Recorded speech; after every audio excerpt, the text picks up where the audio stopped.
বলি, বাংলাদেশের সাথে যদি প্রতিবেশীর সম্পর্ক আগামীতে তারা দেখতে চায়, তাহলে যে সকল খুনিকে তারা ওই জায়গায় আরামায়েশের স্থাপনা আবাসন দিয়ে রেখেছে, তাদেরকে বাংলাদেশে পাঠাতে হবে এবং বাংলাদেশের মাটিতেই তাদের এই বিচার হতে হবে।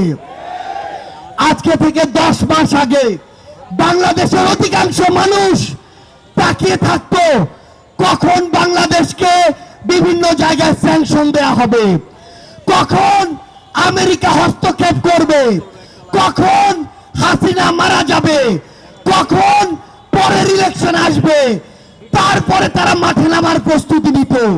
কিন্তু যেই ছাত্র জনতা রাজপথে নেমে জীবন দিয়ে এই খুনি হাসিনাকে দেশ ছাড়া করেছে, তাদের জীবনের এই যে হত্যাগুলো, এগুলোর বিচার হওয়া পূর্ব পর্যন্ত বাংলাদেশে অন্য কোনো কিছু নাম নেয়া এই অন্তর্বর্তীকালীন সরকারের মুখে মানায় না।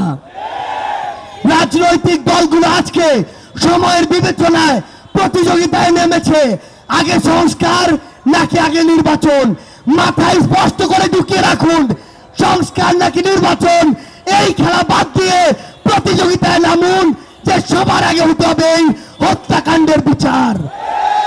যেই তাপস নানক কাদেরদের প্রত্যক্ষ মদদে এই বাংলাদেশে খুনি হাসিনার হুকুমে এবং ভারতের প্রেসক্রিপশনে এই পিলখানা হত্যাকাণ্ড হয়েছে, শাপলায় হত্যাকাণ্ড হয়েছে, জুলাইয়ের হত্যাকাণ্ড হয়েছে, সেই হত্যাকাণ্ডের বিচার হওয়ার পূর্ব পর্যন্ত এই বাংলাদেশে অন্য কোনো কিছু কখনোই প্রাসঙ্গিক হতে পারে না।